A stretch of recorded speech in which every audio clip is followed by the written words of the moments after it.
High বন্ধুরা, আজকে আপনাদের মাঝে আসলাম আর একটা নতুন ভিডিও নিয়ে। ক্যাপাসিটার পুড়ে গেছে আয়রন টেবিলের। তো আমরা ক্যাপাসিটার লাগাবো।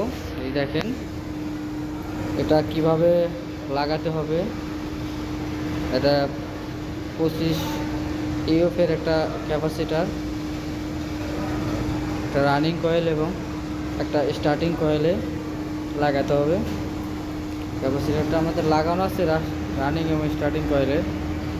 এই যে লাগিয়ে দিলাম। রানিং কয়েলে অবশ্যই ফেজ থাকতে হবে। আমরা রানিং কয়েলে ফেজ দিব, আমাদের ওখানে কানেকশন করা আছে। তো আমরা ক্যাপাসিটার পুড়ে যাওয়ার সঙ্গে সঙ্গে আমরা ক্যাপাসিটার লাগাই দেব, তা না হলে মোটরটা পুড়ে যাওয়ার সম্ভাবনা থাকে। অনেক সময় দেখা গেছে ক্যাপাসিটারের জন্য মোটর পুড়ে যায়।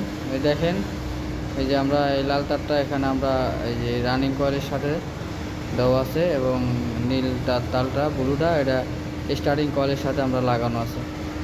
আমরা 25 মাইক্রোফ্যারাডের একটা ক্যাপাসিটার লাগিয়ে দিলাম। ক্যাপাসিটার আমরা বিশেষ করে এটা খুব গুরুত্বপূর্ণ একটা জিনিস। যখনই দেখব যে কোনো একটা মোটর ক্যাপাসিটার পুড়ে গেছে, সঙ্গে সঙ্গে সেটা চেঞ্জ করে দেব, তা না হলে মোটর পুড়ে যাবে। আবার কখনো কখনো দেখা যায় যে মোটর অটোমেটিকলি ক্যাপাসিটারও ভালো আছে কিন্তু মোটর স্লো ঘোরে, মোটর ধোঁয়া বেরোয়, তখন আমাদের অবশ্যই ক্যাপাসিটার পরিমাপ করতে হবে ক্যাপাসিটার ঠিক আছে কি না। এই যে বন্ধুরা, আমরা এখন একটা লাইন দিয়ে দেখব চলে কি না। আমাদের একটা অটো আছে এবং ম্যানুয়াল আছে। আমরা অটোতে চলে, ম্যানুয়াল হচ্ছে আমরা প্যাডেল দিয়ে করব। এই যে প্যাডেলের কেবলটা খোলা আছে, আমরা সেটা লাগিয়ে দিব।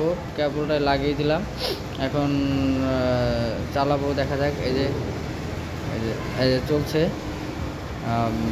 এটা বন্ধুরা, ভিডিওটা ভালো লাগলে অবশ্যই সাবস্ক্রাইব করবেন। ক্যাপাসিটার অবশ্যই, মোটর হোক ফ্যানে হোক, অবশ্যই ক্যাপাসিটার যদি নর্মাল হয়ে যায়, ক্যাপাসিটার মান যদি কমে যায়, অবশ্যই চেঞ্জ করতে হবে। ধন্যবাদ সবাইকে।